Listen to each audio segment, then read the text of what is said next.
I'm Jamie, and today I'm doing a book review on The Corn Grows Ripe by Dorothy Rhoads. Please subscribe to this channel for more book reviews such as this. This was a very interesting little book. It's only 83 pages. It was written in 1956, if I remember correctly, by Dorothy Rhoads. It says illustrated by Jean Charlotte. So this is the story of a little boy of Mayan Indian descent. He's a Mayan Indian.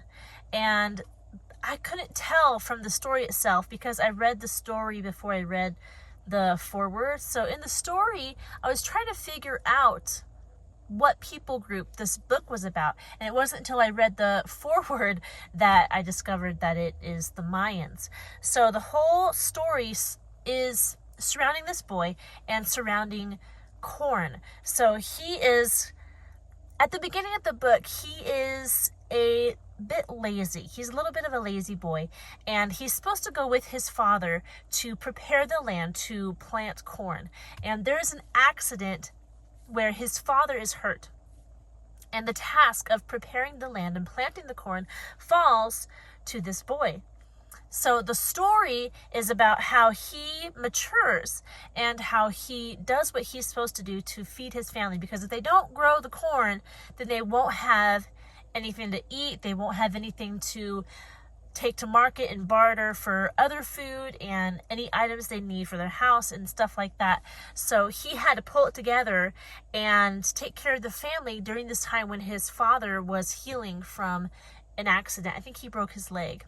So that is the whole story of the book, but it is a very cultural book and it's highlighted by the illustrations. Let me show you. So all the illustrations look like this. They're very pronounced, and it makes you feel like you're reading an old story from an old culture. It takes place in Central America.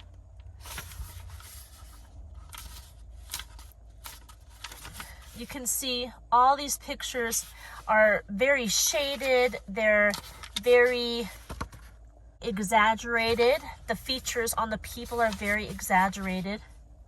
And it just makes me think of old pottery or old murals where they have art that looks like this.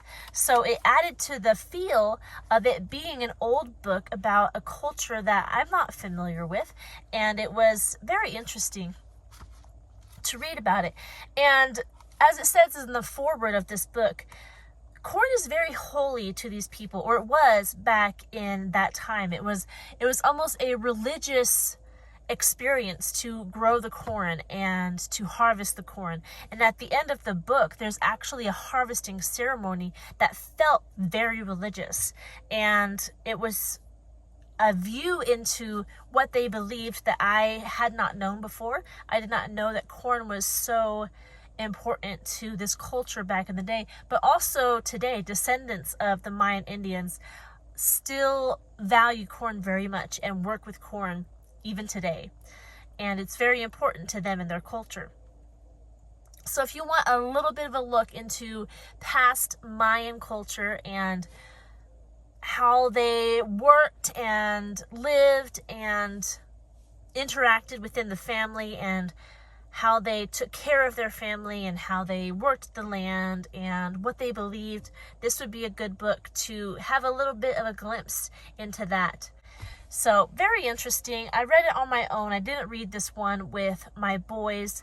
It was out of their curriculum, but I felt like the concepts and the wording is a little bit above where they put it in the curriculum. The other books surrounding this particular book were not as difficult, I think. My boys could have read this book. They could have read it, but I don't think they would have understood really what was going on without a lot of discussion and explanation on my part.